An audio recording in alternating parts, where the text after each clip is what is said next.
It's Scory story time. It's 3 a.m. You are wide awake. The house is super duper crazy quiet. Well, the kids are asleep, your spouse is asleep, but you know what's not asleep? Your crazy little brain. Your brain is wide awake and it's reeling with fear. And you do what any other normal person does, spiraling at 3:15 in the morning, you pick up your phone. You start scrolling. But here's the thing. You start scrolling the job listings this time. You know, those job listings that you swore you would never look at again?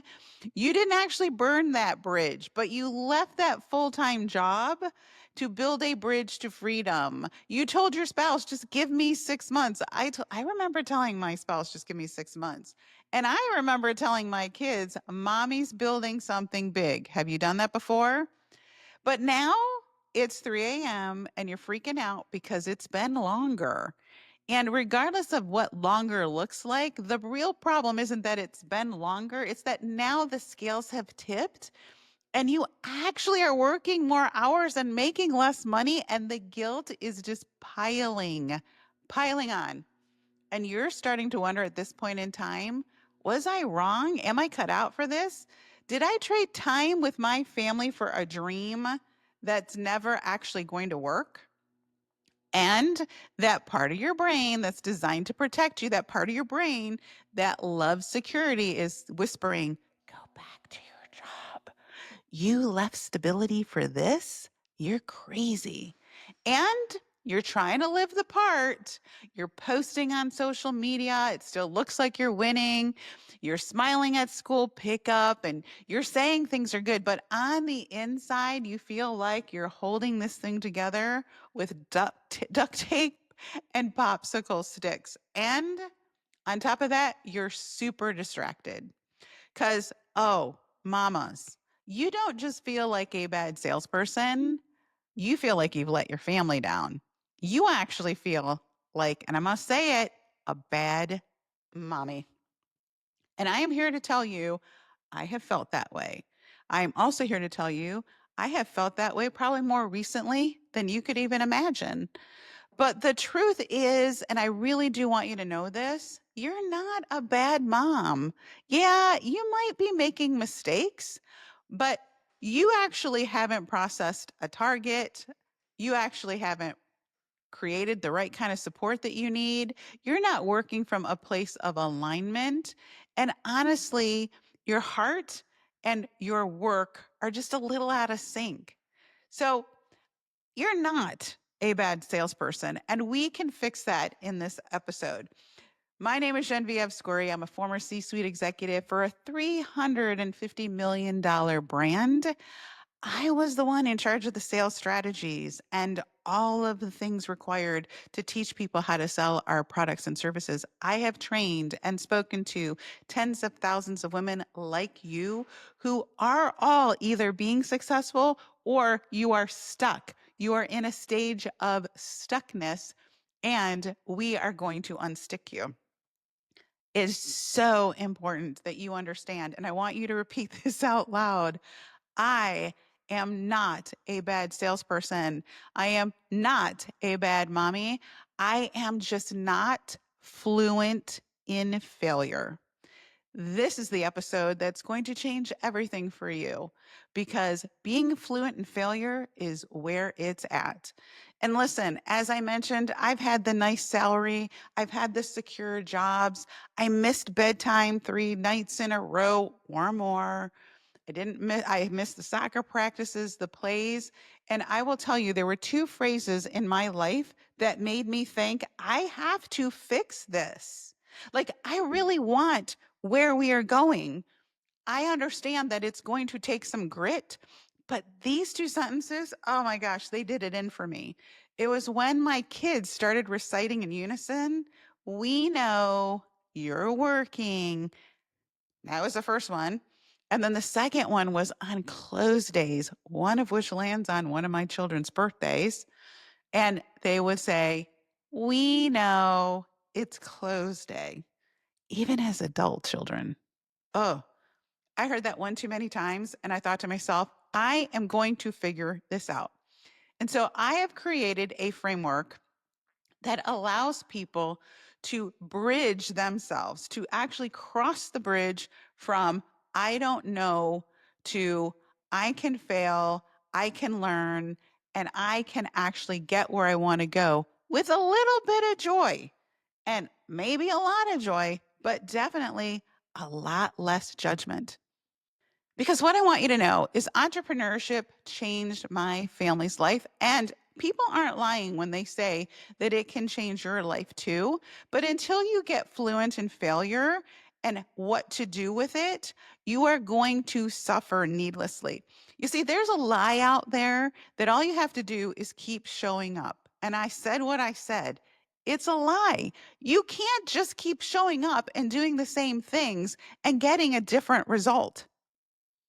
And what I've been sharing on social media is something that I call resilience mapping, which is part of savvy selling. And I had somebody call me and actually ask me, actually, they texted me and they said, hey, now that I'm on the right path, now that I have hit a little self discovery here, is it okay if I go back and talk to all the people that I sold to and just tell them I'm really sorry that I was doing it all wrong? But it really begs the question, how do you recover if you've been bad at sales? Is there recovery? And is there hope for you? And the answer is 100% yes. And the very best thing you could do right now is be at a place where you have actually created an awakening to who you really are and how what you're doing doesn't fully align with who you are. You don't have to quit. You are just going to recalibrate. And this time you're going to do it for real. Now, I might be dating myself here, but back in the day, there was a animated show on called Blue's Clues. It was about a guy with a striped shirt. I think his name's Steve. Steve and his dog. Look it up. And on every show, Steve and Blue would go through a journey, and Blue was a blue dog. And during parts of the show, something would happen, and Blue would go and kind of see some sort of clue to help them on their journey. And when Blue found a clue, you would hear these voices going, a clue, a clue. That is you. You are now inside an episode of Blue's Clues. Every time you are at a spot where you are going to do some learning, I want you to reframe that learning and get to a place where you're like, it's a clue, a clue, a clue. When someone doesn't buy from you, a clue, a clue. When someone ghosts you, a clue, a clue. But what's the problem? We don't want to read the clues. We just want to keep doing the same thing because we haven't been taught how to read those clues. And I know why that is, because it hurts too much to fail. How are you supposed to get fluent at something that actually really crushes your soul sometimes? You know, when I think about my biggest failing conversations in sales, I can go back to, well, there are many, but I can go back specifically to one where it was close day. It was like 5 o'clock. I was going to be done at 6. I had to hit a quota. I was at a potential customer's office. They'd actually invited me. So I had an appointment. I had every reason to believe that I was going to close the sale. And at the time, I was selling a product and he was interested and we had talked about it. So this was like, yes, let's set up a day and a time. I was invited there. I had every reason to think that I was going to close that sale. I was so crazy, desperate that it actually exuded from me. I'm sure he wondered who the heck he was meeting with, to be honest. And he actually verbalized my worst nightmare. I heard him say, and I still hear it today in slow motion. I hear him saying, let's not be desperate. Desperate, desperate, desperate. That echoed through my head for what seemed like 15 minutes. There I was in his office, knowing that I need to close the sale to hit my goal. And he has just said my worst nightmare phrase, let's not be desperate. The things that went through my head were, oh my gosh, you're so stupid. Oh my gosh, this is so embarrassing. I wanted to drill a hole into the center of the universe and crawl in there and never come back out. I know you've all felt that way too. And what I remember thinking was, I never will sell again. I never will sell again. I actually don't. What I kept thinking was, I don't know how to fix this. I don't know how to fix this. And because I don't know how to fix this, I'm definitely not going to subject myself to this day after day after day. hmm So it begs the question, if it hurts so much, how are you supposed to become fluent in it? It starts with a few mental shifts.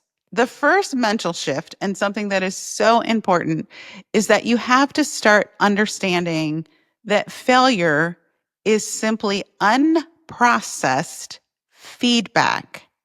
Nothing more, nothing less. It's not an indictment, it's information. But if blue says there's a clue and I'm not going to look at the clue, then I can expect to keep making the same mistakes over and over again and thus experiencing the same pain over and over again too. So whose job is it to process that information? You. I don't know. I was never told that. I was never told, hey, Genevieve, it's your job to process that feedback. I was told things like, listen, I have the t-shirts and I have the mugs. Failure isn't final, right? Failure is your friend. But when push came to shove, no one could tell me how to make the hurt go away. How could I avoid failure became the name of the game because I couldn't figure out what I was supposed to do when it felt so bad.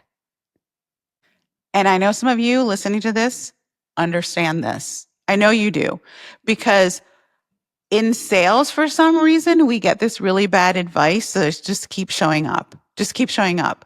I heard someone tell me once that someone gave them the sales advice of just smile more. And I'm like, what? No, no. When that person told me that I was being desperate, if I had smiled at that point, I would have looked like a crazy, maniacal weirdo. And what happens is we keep doing the same thing and we keep getting caught in what I call the weirdness loop. And that is my primary rule of selling. Don't be weird. But it's really hard to not be weird when you're not processing the feedback of failure and you're not learning from it. I mean, imagine if I kept showing up to every additional sales meeting, doing the same thing and getting a reputation for being desperate. I know I know you know what I'm talking about, because several of you have talked, many of you have felt like and I see it on the internet too. I don't want to be that girl. I don't want to be that girl. Nobody wants to be that girl. And the only reason it really hurts is because we think it means something about our character. We think that failure means there's something wrong with us. And when we treat failure like an indictment, then we don't learn. And we just loop and loop and loop. And we say failure is the enemy. And I know, because after that meeting, I would try to avoid failure at all costs, which included not even having sales conversations, by the way. But what you have to do is you have to flip the switch to, this is valuable intel, a clue, a clue. So the last time I heard my children say, I know it's close day, in unison at the family table, I decided I need to figure this out. I mean, I've read all the books. I understand sales psychology. And what I found, and I just got to a point after I heard my kids almost chanting together at the dinner table, "We know it's close day." And then I had to excuse myself and go turn my computer on.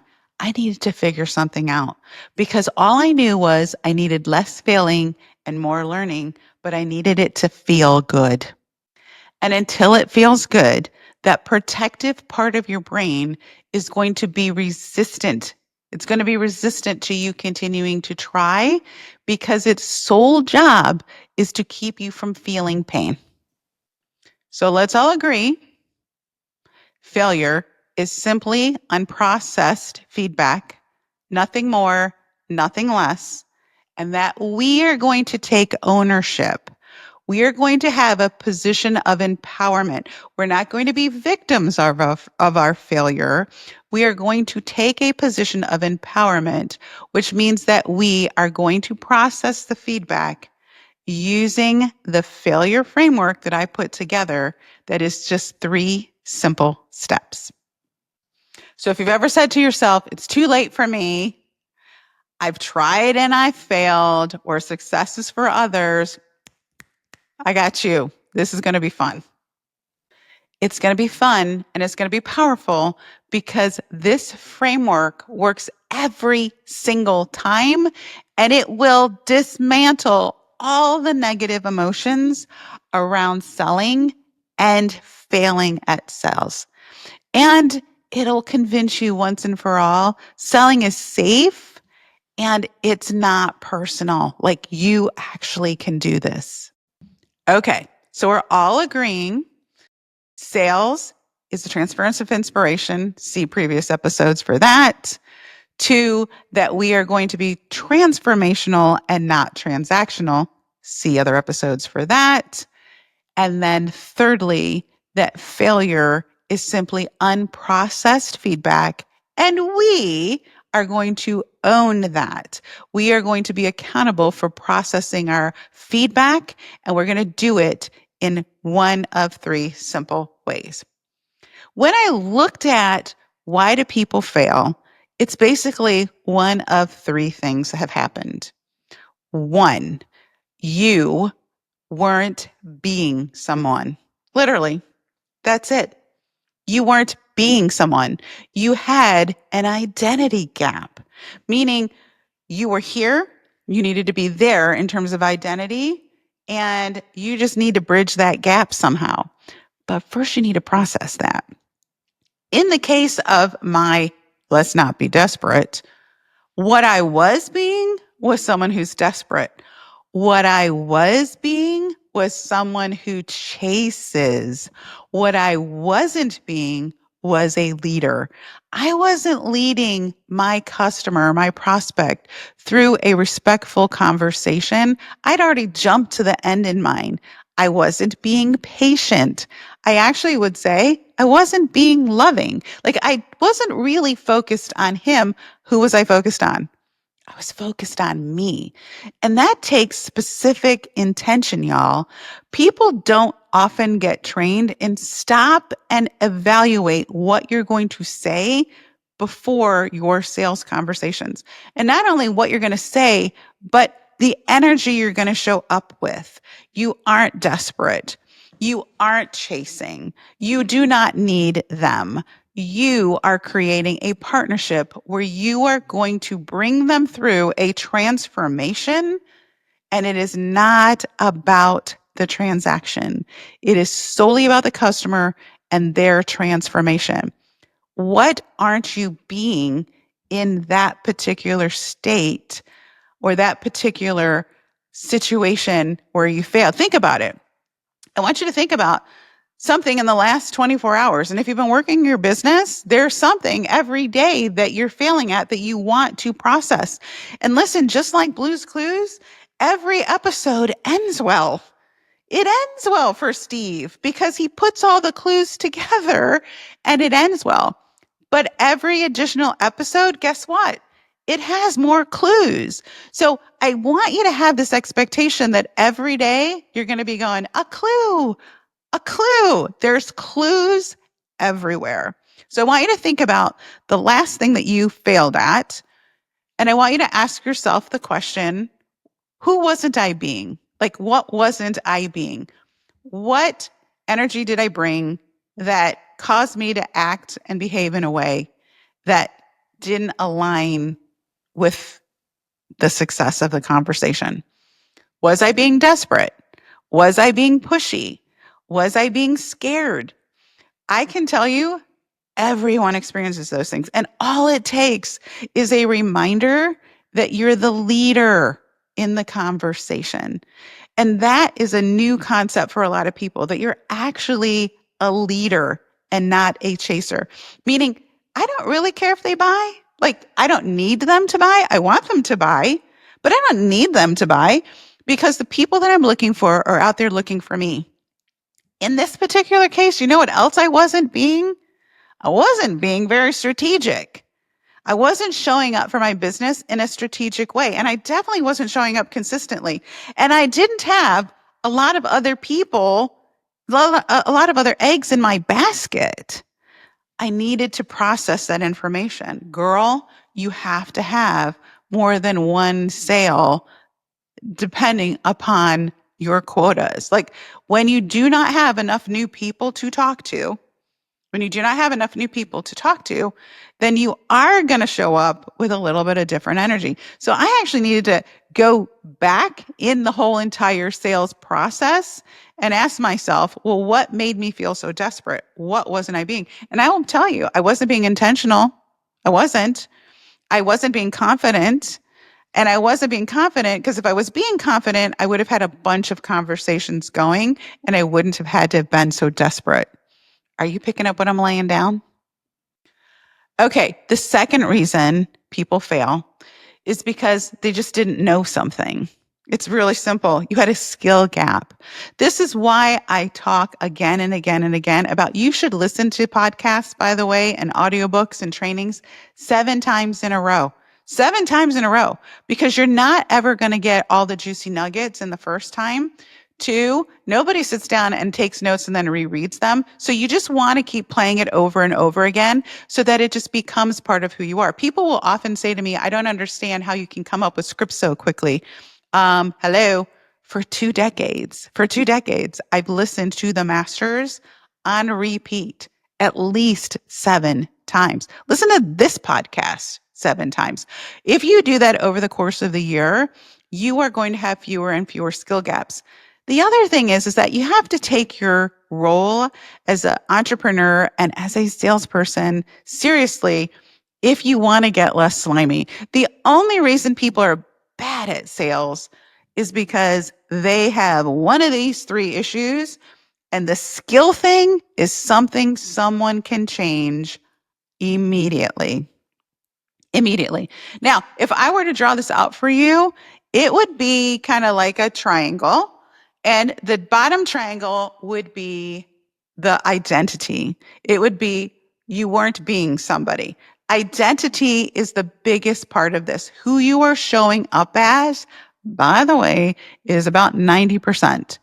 We don't spend enough time talking about it. You know what we talk about? We talk about the other 10%, which is tactics, which is why people try all the things. It's like, I did it, but like the way you showed up was weird, man. So it doesn't work when you're being weird. So identity is first. The second thing is the what to say, how to say it, when to say it, what you should do, the order, the processes, all of those techniques. Those are all part of the skill gaps. Now, for me in that conversation, it wasn't so much a skill gap because I'd gone through all the things. I told him we actually were in a place that I believe that if I hadn't shown up and been so weird, he would have closed the sale. For me on that day, it wasn't that. But I had plenty of situations where it was a skill gap, where I thought, I skipped a step. Shoot, I didn't know I skipped a step.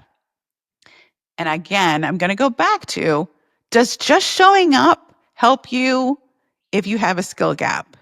It does not. And last but not least, and at the very top, is you didn't say something. In other words, you had a courage / confidence gap. And this is something that people think is going to happen magically. Do you know how it happens? Do you know how that happens? I'll tell you how it happens. It happens by really getting good at 1 and 2. It happens by showing up in an authentic, aligned leadership, confident kind of way. And it comes after you have enough skill set. Then you're going to feel courage. Then you're going to feel confidence.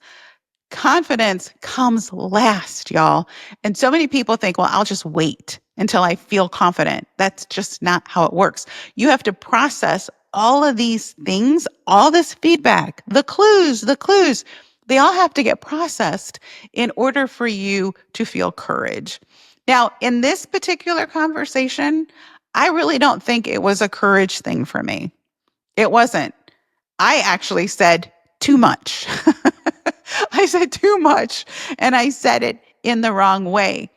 But so many people don't say things that, like, oh, it would be so easy for you to actually get that sale if you could figure out how to say the things you're afraid to say. Prices make people afraid. Offers, right? You're like, okay, I said all the things, and now I'm afraid to say, let's get you started. I went through the whole process. The person's pretty excited, but I'm afraid to say the price. Oh my gosh, they're spinning, they're reeling. They really need to buy this thing. I'm afraid to tell them they should do it anyway. Do you see what I'm talking about here? I mean, can I tell you, these 3 things you can use in any area of your life. In any conversation where you are not winning the game, ask yourself, who am I not being? What skill am I not using? What don't I know? What don't I know? There are so many times in life that you just don't have the right information and you jump to conclusions, right? That is just simply something I didn't know. I didn't know you were late because you had a flat tire. I didn't know you didn't call me because things got busy or a child was sick or what have you. I didn't know those things. Like, yes, it can be a skill gap, but there can also be some knowledge things. But the courage part, y'all, this is going to come for you. And I want you to do this. It's going to come over time by doing 1 and 2. But I also want you to know it is something that is easily overcome by being honest with the prospect, by saying things like, well, at this point, I'm actually not sure where to go with this conversation. What I know is people like you who have felt this way in the past, and it is the old feel, felt, found thing, but it's not just like, you feel this way, I found this. It's like, I'm not sure where to take this conversation.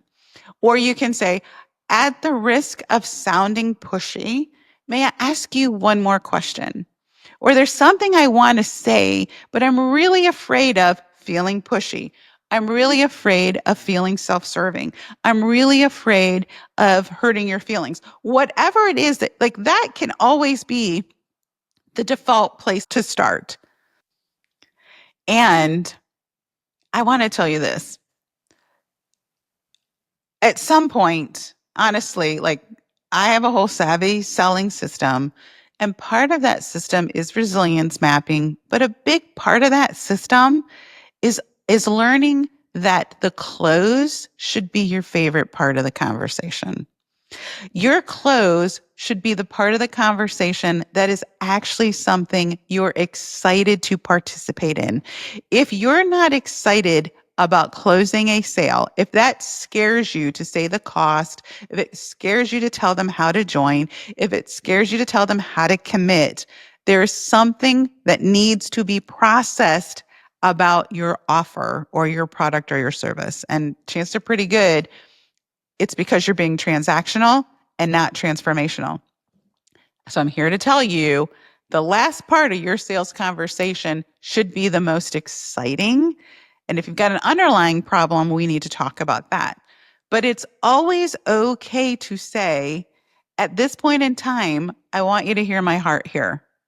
Or I know this sounds a little crazy. Like I used to tell people this all. My favorite line was always, "You're gonna think I'm nuts, but." I would always say that. "You're gonna think I'm nuts, but I think you should do it anyway." I would say, "You're gonna think I'm nuts because I have this this great degree and I'm doing something different now." Like whatever it was that I thought they were saying is what I would use when I didn't know what to say. Now, in reference to the person that asked me, should I come back and should I apologize to every one of my customers or people I've worked with in the past?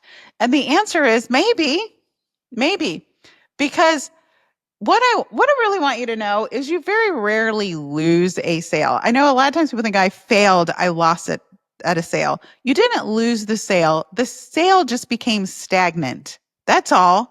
It just became stagnant. And you can revive conversations at any point in time if, number 3, you say something.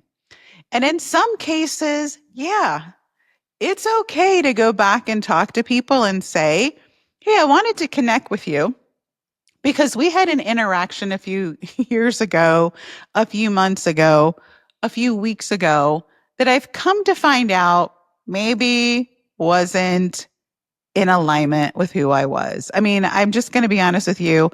I felt like because I was so new, or I felt like because I was so inexperienced, or I felt like because I was so passionate that I did fill in the blank, or that I showed up in this way, right? When you say those things, people genuinely appreciate it. They appreciate knowing you saw what they saw, and that's not who you are. And it's also okay to say, "And if you are open, and if you ever have a need, I would welcome the opportunity to earn your business and to help you transform your problem, your life, or help you get healthier, or help you get more sales, or help you love what you do more, or help you show up more for your children." Does that make sense? It's okay to do that. Do you need to? No. Can you do it? 100%. If you don't have anyone to talk to, you may as well go back and see if you can, move from stagnation into momentum. When you use this system, you're going to find that you are going to move from frozen to energy and from energy to momentum. And you are going to enjoy the clues. And you're going to learn so fast that in 6 months, your sales are going to have more zeros on them than you could ever imagine. I'm Genevieve Scory, and today I hope we fix something so that you can grow fast. And with that, I'm going to tell you, you better get on the newsletter. If this kind of information, listen, I'm here to help you with 1, 2, and 3. I am here to help you with not failing in identity, in skill, or in courage. Make sure that you are on my email list. The subscription to the newsletter is in the show notes. And absolutely, if you're having a problem that you have to solve right away, make sure you look at in the show notes as well, the fix, a quick conversation that we can have to get you unstuck and moving into momentum in 40 minutes. I love you. I love everything that you're doing. I'm here to support you. Go out there and create impact.